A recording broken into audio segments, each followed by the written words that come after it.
Bonjour à tous, je suis très content de vous retrouver dans cette nouvelle vidéo dans laquelle je vais vous expliquer pourquoi vos patients lombalgiques ne progressent pas ou plus. Je vais vous expliquer dans les détails quelles sont les deux grandes erreurs que vous pouvez commettre quand vous prescrivez des exercices à votre patient, pourquoi elles sont délétères, pourquoi elles empêchent à votre patient de progresser, pourquoi il stagne. Et on va voir ça rapidement, on va rentrer directement dans le vif du sujet. Donc ici, si vous n'êtes pas encore abonné à la chaîne, je vous recommande vivement de le faire parce que vous allez voir différentes vidéos qui vont vous aider à améliorer votre pratique au quotidien, votre pratique de kinésithérapeute et comment vraiment trouver des pistes qui font que vous allez proposer des meilleurs traitements, mieux comprendre vos patients et savoir mieux rebondir sur les différents cas au quotidien, apprendre à raisonner. Donc ici, l'objectif dans cette vidéo, ça va être déjà de présumer que vous faites faire des exercices à votre patient lombalgique puisque la recommandation, c'est l'exposition graduelle au mouvement. Et bien qu'il ne semble pas y avoir une différence d'efficacité d'un traitement, d'un mouvement par rapport à un autre, donc d'une thérapie, d'un exercice par rapport à un autre, ça on y reviendra dans une autre vidéo, eh bien il faut quand même donc exposer vos patients au mouvement. Donc ça part du postulat que vous êtes déjà passé dans la partie active du traitement. Ça veut dire que vous ne l'appliquez pas en traitement passif à votre patient, donc à plat ventre, sur la table, en train de faire une thérapie manuelle, ou bien un massage, des électrodes, TENS, Fongo, etc.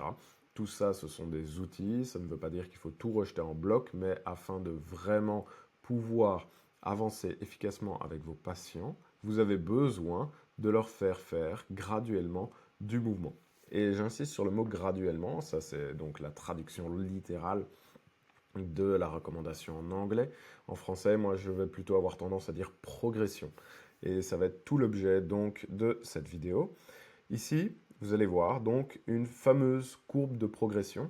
Ceux qui sont un peu connaisseurs, vous aurez probablement reconnu un certain diagramme qui représente l'adaptation tissulaire des sportifs. Ici, l'objectif, c'est de l'appliquer à vos patients et je l'ai un petit peu modifié à ma sauce afin d'y faire correspondre certaines réalités qui n'y figuraient malheureusement pas. Donc là, on est bien en plus niveau des droits d'auteur, je présume. Premièrement, j'aimerais bien vous illustrer donc ce qu'il y a sous vos yeux. Vous avez une courbe sur l'axe du temps. Donc cette courbe va varier en fonction du temps qui passe. OK. Et la variabilité, justement, là en ordonnée, vous avez les contraintes, le niveau de contrainte, la quantité de contraintes appliquées au tissu. Donc les tissus, petite mise en contexte pour qu'on soit sûr de tous bien parler de la même chose avant de commencer. Donc là, clairement, on parle vraiment pratiquement du dos du patient, donc que ce soit les os, les articulations, les muscles, etc. Et donc l'objectif, ça va être de voir ce qui fait que tout ça va s'adapter pour créer une meilleure résistance aux contraintes dans le temps. Donc ici, si vous voulez bien, vous avez un seuil de résistance maximale au tissu, donc le seuil rouge. Si le seuil rouge est franchi, vous êtes blessé. C'est le seuil de la blessure. Donc c'est risqué de franchir, c'est pire que risqué, c'est blessant de franchir le seuil rouge. Et quand vous le frôlez, bah là c'est risqué. Évidemment, le seuil vert, c'est le seuil d'adaptation. Si vous ne franchissez pas le seuil vert, votre patient ne s'adapte pas, il ne progresse pas, il stagne, il reste là où il en est. Maintenant que tout ça est bien vu, nous allons voir donc en détail pourquoi vos patients lombalgiques ne progressent pas.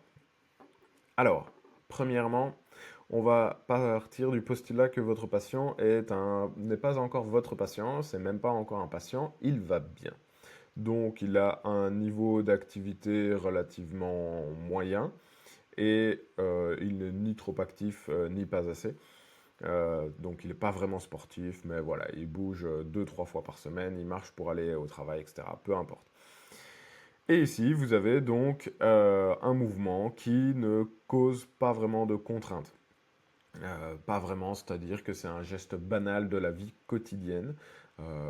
Mettons faire ses chaussures ou ramasser son attaché-caisse parce qu'il va travailler. Alors ici, donc il le ramasse, tout va bien, ça ne provoque aucune adaptation parce que c'est vraiment banal comme geste. Et à partir de ce moment-là, Là, on va plutôt prendre une contrainte beaucoup plus forte. Peu importe, on va rester dans le conceptuel, donc je ne vais pas à chaque fois illustrer avec des exemples. Mais voilà. Donc là, il subit des contraintes qui ne provoquent aucune adaptation, geste banal de la vie quotidienne. Ici, probablement un déménagement, et là, ça a été vraiment n'importe quoi. Il y a eu des meubles dans la cage d'escalier, c'était vraiment pas l'idéal. Et donc là, on a franchi le seuil de la blessure, puisqu'on a dépassé le seuil rouge, n'est-ce pas? Donc quand il est blessé, eh bien, que se passe-t-il? Les seuils sont abaissés. Les seuils descendent d'un cran. Et en fait, quand ces seuils descendent d'un cran, eh bien, ça veut dire qu'on a un risque de blessure accru plus rapidement. Là, on est vraiment dans la théorie, on est dans le B à bas. Ça va vous permettre de comprendre justement comment améliorer vraiment pratiquement vos exercices, ce que vous recommandez à vos patients. Donc, les seuils, une fois abaissés, eh bien, que se passe-t-il? Là, notre cher patient est devenu impatient puisqu'il est blessé. Il n'en est pas encore conscient. Il se dit, oui, j'ai eu un peu mal. J'attends 15 jours après le déménagement. Je ne sens plus la douleur puisque je fais des gestes de la vie quotidienne. Et là, cette fois, c'est l'afterwork avec, avec les collègues. Il va faire un paddle, grand classique. Donc le paddle, en général, il endurait bien, comme je vous ai dit, hein. Il n'était ni très actif, ni non plus, ni très sportif, on va dire, ni non plus très sédentaire. Donc il avait un niveau d'activité régulier. Il arrivait à pratiquer le paddle sans se blesser. Sauf que là, ses seuils sont abaissés. Donc auparavant, son seuil de blessure était là. À présent, il est ici. Et donc cette courbe ici, comme vous voyez, elle a un sommet qui n'aurait pas dépassé le seuil de la blessure il y a 15 jours, avant son déménagement. Et malheureusement, cette fois, là, il fait son paddle, il se blesse. Encore. Et là, on pourrait même commencer à se dire que va-t-il se passer pour la suite. Et on pourrait même faire différentes images parce qu'on va parler de l'aspect psychologique qui impacte votre patient une fois qu'il se retrouve ici. Donc, il se reblesse. Très intéressant. Donc, les seuils sont de nouveau abaissés. Votre patient n'a plus la capacité de supporter grand-chose. On pourrait même rajouter une dernière courbe ici où il se refait mal, mais c'est peu importe. Là, on a compris déjà l'idée, c'est que si on reproduit le schéma ici, donc post-blessure, se refaire mal et à chaque fois avoir ces seuils qui s'abaissent parce que pendant 15 jours, 3 semaines, il va se dire je ne fais plus rien, j'essaie de ne pas trop bouger, etc. Eh bien là, on provoque un déconditionnement. Là, on tombe justement dans la sédentarité, on tombe dans la désadaptabilité, si on veut, et en fait, le problème, c'est que ici, que va faire le patient? Rien du tout. Rien du tout. Des gestes de la vie quotidienne. Faire ses lacets, c'est déjà limite. Donc, il va même être dans la kinésiophobie. Il va éviter le mouvement pour ne pas se refaire mal. Je suppose que tous les concepts kinésiophobie, sédentarité, etc., vous les avez en tête, mais quand vous les placez là, à cet endroit, on les voit d'un tout autre œil. Normalement, là, vous êtes en train d'ouvrir une porte dans votre tête. Il y a un schéma mental qui se dessine que vous n'aviez pas. Il y a une pièce du puzzle qui vous manquait jusqu'à présent. Et là, vous êtes en train de vous dire, mais oui, c'est ça. C'est pour ça qu'à chaque fois, il se reblesse. C'est pour ça que c'est toujours le même cinéma, que monsieur revient à chaque fois et qu'il m'a dit, il a été courir et il s'est refait mal et ça a refait mal et puis il a fait un tennis et ça lui refaisait mal et il a décidé de ne plus rien faire. Là, typiquement, quand il décide de ne plus rien faire, c'est le stade le plus grave. Évidemment, il y a quelque chose dont on ne tient pas compte, c'est que les seuils ne sont jamais parallèles à la ligne du temps. Ils montent ou ils descendent constamment. Parce que si pendant 2 semaines, vous ne faites rien, eh bien votre seuil, il continue de baisser. Ça, c'est quelque chose qui est important aussi à garder en tête parce que plus le temps passe, plus votre patience déconditionne. Le corps ne garde pas des capacités qui ne sont pas utilisées. Le corps ne va pas se fatiguer à entretenir des muscles ou de la résistance osseuse ou articulaire alors qu'il n'y a pas d'exposition aux contraintes. C'est pour ça que, à l'inverse, il va falloir exposer régulièrement votre patient à des contraintes progressives, sinon il ne va jamais progresser. Tout simplement, il faut imaginer un escalier. On ne franchit jamais un escalier les marches 4 par 4. Là, je vais m'adresser à ceux qui font du mouvement, mais peut-être plus intense qu'ils ne croient. Et à un moment aussi, pour progresser, il faut quand même franchir la première marche. Qu'est-ce que je veux dire par monter les marches 4 par 4? Je pense à ceux qui veulent bien faire, qui sont convaincus que c'est très très bien. On va prendre un exemple, le yoga, le pilate. Vous avez fait une formation thérapie par le pilate ou alors thérapie par le yoga ou prescription d'exercices fonctionnels. Un peu style CrossFit, Aerox, mais version adaptée kiné. Très très bien les gars, super. Continuez comme ça, mais attention, vos patients ne sont pas des crossfitters, en tout cas pas tous. Donc il va falloir éviter de pousser Germaine à faire de l'overhead squat alors qu'elle a 80 ans et qu'elle n'en a pas fait, elle n'a pas l'habitude de soulever quoi que ce soit. Donc, ou thruster ou snatch, on s'en fout.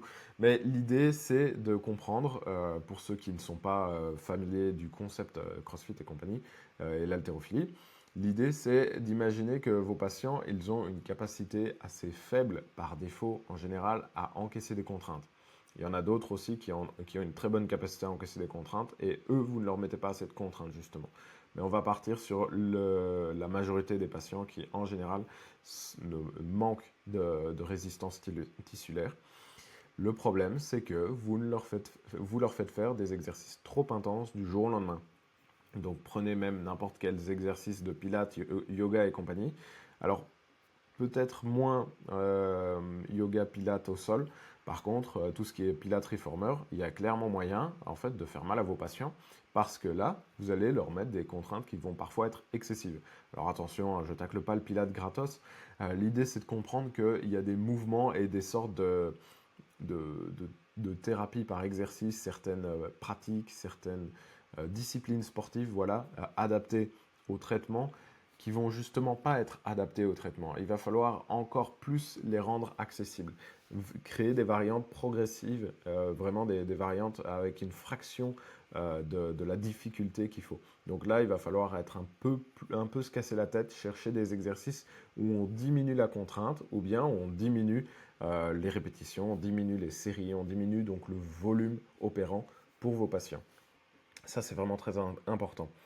Reprenons ici. Donc, votre patient qui est dans sa phase de déconditionnement. Que se passe-t-il? Eh bien, il ne fait plus rien du tout. Il évite même de ramasser son attaché de caisse. C'est-à-dire que, au lieu de se pencher en avant, parce que c'est à chaque fois là qu'il se fait mal au niveau du dos, eh bien, vous allez le voir essayer de faire un espèce de mouvement où il s'accroupit sur la pointe des pieds pour essayer d'éviter au maximum de créer une tension. Donc là, on peut verser dans le nociplastique, hein. On est vraiment dans la situation de la douleur chronique, si vous voulez. Donc on va vraiment avoir un mécanisme de peur-évitement. Et ici, comment est-ce qu'on peut s'en sortir avec une exposition graduelle au mouvement? Vous voyez ici, mes seuils, ils remontent. Il y a de l'espoir. Et il y a de l'espoir pour tous vos patients. Tous vos patients ont ce seuil vert, hein. Vous n'avez pas des patients qui n'ont que le seuil rouge et qui ne peuvent que se blesser. Vous avez des patients qui ont, tous vos patients ont les deux seuils. Donc, pour pouvoir s'en sortir, il va falloir franchir le seuil vert sans franchir le seuil rouge. Donc, comment on fait? On vient taquiner la sensibilité du patient. Donc, pour ça, c'est pour ça qu'au tout début, je vous parlais massage et compagnie. Vous avez différents outils dans votre boîte à outils thérapeutique et certains de vos outils vont permettre de désensibiliser le patient pour pouvoir favoriser le mouvement. C'est pour ça que le massage, les fangos, le TENS, etc. Je ne rejette pas tout en bloc et je ne dis pas que tout sert à rien. Vous devriez plutôt voir ça comme des outils qui vont favoriser le mouvement. Et quand je parle de ça, on parle de traitement passif. Et n'oubliez pas que dans les traitements passifs, vous avez aussi tout ce qui va être manipulation vertébrale. Donc tout ça, ça compte, hein. Tout ça, ce sont donc des applications passives que vous allez faire. Donc c'est bien si vous l'utilisez afin de favoriser le mouvement. Si vous utilisez la manipulation vertébrale comme une fin en soi, mais que vous ne mettez pas votre patient sur du mouvement, vous ne l'exposez pas graduellement à du mouvement, votre manipulation vertébrale, vous l'utilisez avec le mauvais objectif, avec la mauvaise intention. C'est-à-dire que vous n'êtes pas mal intentionné, mais vous n'avez pas cette vision de faire rebouger le patient. Parce que ce n'est pas la manipulation vertébrale qui fait que votre patient va aller concrètement mieux. Et c'est d'ailleurs pour ça qu'on a un petit peu ce phénomène de patients qui ont une sorte d'abonnement récurrent chez les praticiens qui manipulent. qui disent qu'ils y vont toutes les 4 à 6 semaines, un crack et on remet tout, un reset et tout va mieux. En fait, ça pourra faire l'objet d'une vidéo complète, mais en fait, la manipulation vertébrale va avoir un mécanisme descendant sur la douleur, donc qui part du cerveau vers le bas. Donc il va y avoir un mécanisme descendant sur la douleur.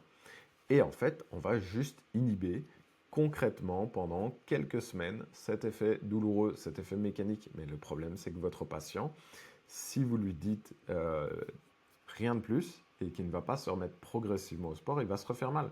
Et même d'ailleurs, ce mécanisme douloureux qu'il ressent permet de lui calibrer sa progression. En fait, à la base, le cerveau, il vous envoie ce mécanisme douloureux pour vous protéger. Le cerveau, il n'a pas envie de mourir. Donc, si vous faites quelque chose qu'il estime potentiellement dangereux pour vous, eh bien, il va vous envoyer un signal douloureux. C'est un signal, c'est pas non plus une fin. C'est juste un message dont il faut tenir compte. Trêve de digression. Maintenant, votre patient, comme il est muni du seuil d'adaptation, peu importe son âge, peu importe sa condition, sa posture, parce qu'on peut aussi avoir des idées comme oui, ce patient, il se tient tout voûté, donc c'est normal qu'il ait mal au dos, il ne progressera jamais. Eh bien, pas forcément, pas forcément. Il est peut-être simplement déconditionné. Et donc, vous avez un rôle à jouer pour les remettre en mouvement, ces patients. Ici, donc, comment est-ce qu'on s'en sort? En franchissant le seuil d'adaptabilité, le seuil vert. Et donc, ça veut dire qu'on va devoir faire un petit mouvement très très léger avec des bras de levier les moins forts possibles pour les patients extrêmement déconditionnés. Et donc, en faisant ce tout petit mouvement, en faisant une toute petite exposition, eh bien là, que se passe-t-il? Miracle, les seuils remontent. Donc là, on est passé de ici à ici. Bon, peu importe, hein, là, on a vraiment un delta qui est important, mais vous avez compris l'idée. Le but, c'est de se dire qu'on repousse les deux seuils en même temps. Parce que plus vous allez vous adapter, plus il faudra, une fois que vous êtes adapté à résister à ça, bah, vous y êtes adapté. Il va falloir faire un petit peu plus. Donc tout ça, c'est important à expliquer également à vos patients. D'ailleurs, vous pouvez retrouver cette courbe de progression dans la description si vous voulez pouvoir schématiser tout ce que je viens de vous dire et l'expliquer à vos patients. Ici, donc, que se passe-t-il? Vos seuils ont progressé. Pour pouvoir continuer à progresser et pour que votre patient puisse de nouveau jouer au paddle avec ses collègues, eh bien, il va falloir encore en faire un petit peu. Et donc là, on va lui dire progressivement de se refaire quelques mouvements, d'augmenter la difficulté, d'augmenter d'abord les répétitions, d'augmenter le volume, et puis après on augmentera la difficulté en augmentant le levier. Donc les bras de levier, la charge qu'on va imposer à son corps. Donc c'est pas forcément avec des haltères, hein. Avec les bras de levier on peut déjà faire beaucoup, et ensuite on peut venir mettre des charges un peu plus lourdes. Il faut aussi tenir compte, donc comme je vous disais, la majorité de vos patients, comme les miens, sont déconditionnés, mais il y a également des patients qui, eux, à l'inverse, sont déjà très très forts. Alors, quels sont ces schémas de patients qui sont très très forts? Donc vous avez par exemple un crossfitter qui a une blessure et pourtant il a l'habitude de faire beaucoup de soulevés de terre, c'est-à-dire soulever une barre avec beaucoup de poids sur les côtés, donc avec des charges déjà très importantes. Et il sent que ça va bien, mais sur un petit mouvement, ça persiste et pourtant il est quand même capable de faire ce que vous-même parfois vous n'êtes pas capable de faire. Est-ce que ça veut dire qu'on ne peut rien faire pour lui? Non, ça veut dire qu'il faut juste trouver la zone ciblée et trouver la zone exacte qui est en cause, trouver le mouvement fonctionnel qui est problématique, le décomposer en sous-mouvements de base, donc par exemple uniquement en flexion, en inclinaison ou peu importe. Et là, ça va être justement de faire de la progression sur cette partie qui est manquante, cette phase qui va avoir besoin d'amélioration. Et donc, c'est exactement la même chose.